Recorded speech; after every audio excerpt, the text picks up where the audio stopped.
Hey, what's going on? It's GW coming to you live once again.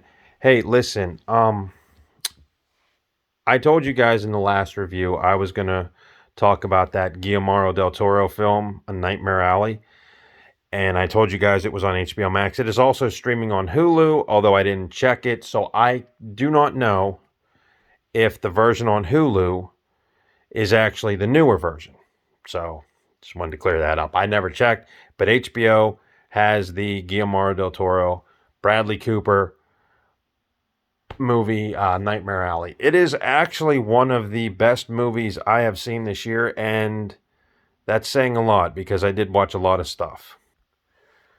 So the film actually has a pretty much an A-list sort of cast. You have Bradley Cooper as Stanton Carlisle. You have, hang tight, Kate Blanchett as Dr. Lilith Ritter. You have Toni Collette as Xena, the seer. Now, she's a very important character because she sort of sets up this whole elaborate, scheme that Bradley Cooper's character, Stanton Carlisle, is going to run with in the end. You have Ezra Grindle, played by Richard Jenkins. You have Clem Hotley. He's played by William Dafoe. And William Dafoe, believe it or not, is one of the most easily recognizable people to come out next to Toni Collette. Like, you recognize him right away, as well as Bradley Cooper. Um, you have Ron Perlman playing the strong man called Bruno. And you have Molly Cahill, played by Rooney Mara. And she was pretty awesome in this, guys. In fact, the whole entire cast actually is amazing in this movie. But this movie is not going to appeal to everybody, and I'm going to tell you why.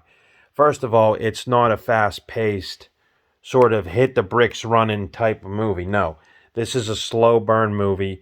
And what I told my wife, she came in halfway through it and started the end of the first half of the movie to the last half. She didn't understand it. It's because you need to watch this movie from start to finish. The one thing I will say about this movie before I go on about plot lines, what I thought about it, is that it didn't get the recognition it deserved. It actually got overlooked. So I don't think the pandemic helped and it pushed it to HBO Max, which I'm really glad it did because I'm glad that I was able to watch it and experience it. This is a movie that I would say it's a period piece slash film noir, you know. Now, from what I heard, there is an older version. The older version, from what I have read, Stanton Carlisle's character does not really succumb to the depths of human defeat, I guess is a good way to put it, as he does in this remake. Now, for those of you who are curious exactly what this movie is about, Bradley Cooper obviously plays Stanton Carlisle. Stanton Carlisle, when we see him in the beginning of the movie, he's a drifter. We kind of see him and we're not sure if he murdered somebody or what. He ends up sneaking into a carnival and watching a geek show. Now, for those of you who don't know what a geek show is, they were big in the 40s, and this movie really kind of puts the exclamation point on what they are.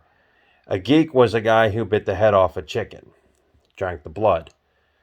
And they were considered freaks. In fact, there is a movie out there called Luther the Geek, which if you're so inclined, you should check out. I think Trauma had it? I'm not sure.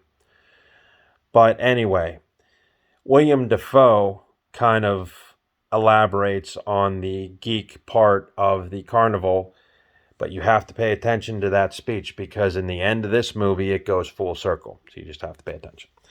But anyway, Stanton Carlisle's character teams up with Xena the Seer. And basically, them two, he learns off of her how to become a psychic. Or I want to say medium, because psychics weren't that really big. He is I don't know what you call it, but a psychic probably would be a good word, but they use another word for it. But Bradley Cooper becomes one of these people that, I guess you could say clairvoyant, but that's not the right word.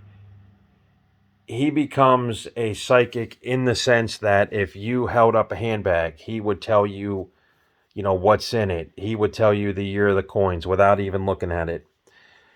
And his character and Molly, well, his character more than Molly's character, or Rooney Mara's character, sorry, and get these all mixed up, decide that they're going to con their way to the top of and make $1 million. They're going to run a scam, so to speak.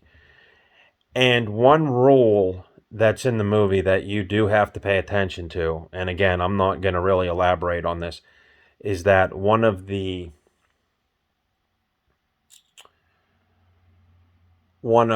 carnival workers, Ezra, actually tells him that there's a book that you go by that it tells you how to sort of swindle people.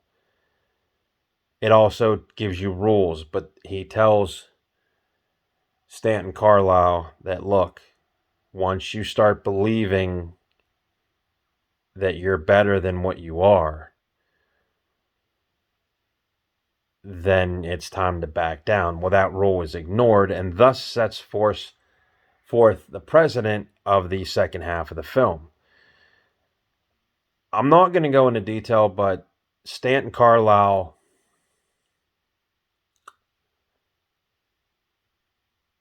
convinces a doctor that he can make the doctor's dead wife appear.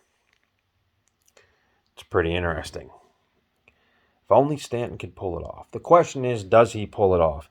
The other question is that Dr. Lilith Ritter, played by Cate Blanchett, who I think should be nominated because she plays this psychiatrist to a T.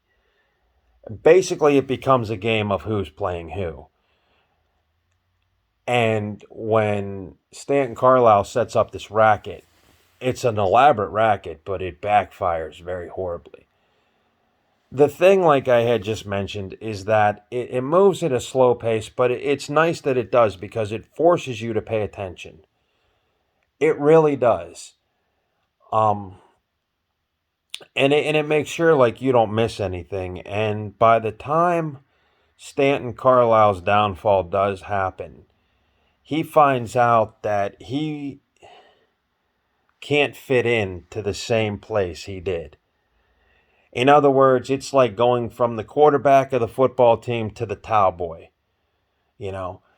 And Guillermo del Toro he does a fantastic job of directing this. I myself am a sucker for period pieces, and the look of the film is amazing. The atmosphere really makes you believe you're in the 40s. In fact, it's around right before World War I, because at the tail end of this film, they do have a radio playing, and World War I does break out. I believe it's World War I. I think. Maybe World War II. But anyways, I wasn't really thinking about that. I was more or less consumed by the movie. So that's irrelevant. But it's an amazing, slow burn film noir that I really can't stop thinking about. And it's also a cautionary tale, guys. Because, again, you don't want to believe your BS. Then you become in danger of all kinds of bad things happening. So I wanted to give you guys a heads up and say, look, I really like this film. And like I said, the bad thing is it's not for everybody because of the pace it moves. But this movie would be I really hope that the people in it get nominated. I mean, because Guillermo del Toro not only shows you a cautionary tale with this movie, he also takes you back to that time frame. And he makes everything look and feel pretty damn accurate, in my opinion. Now, the other thing I will tell you there, if you're wondering, what's actually in here, there's like 2 or 3 F words in here, not many. Apparently, they didn't talk like that too much. There is some violence, and I think it's played up to a realistic sort of tone. But honestly, for an R rated movie, it was kind of tame, guys. I mean, as compared to other stuff out there. So, that's my thoughts on Nightmare Alley. I really enjoyed it. And I hope when you guys watch it on HBO Max, you actually give it time. Give it time, let it soak in. And it's a pretty awesome, piece of film. And it's not going to be, it's not going to be remembered for how quickly it moves. It's not going to be remembered for the cautionary tale that it is. It's probably going to be remembered as a really overlooked film that should have been paid attention to a lot more. And that's the tragedy of this film.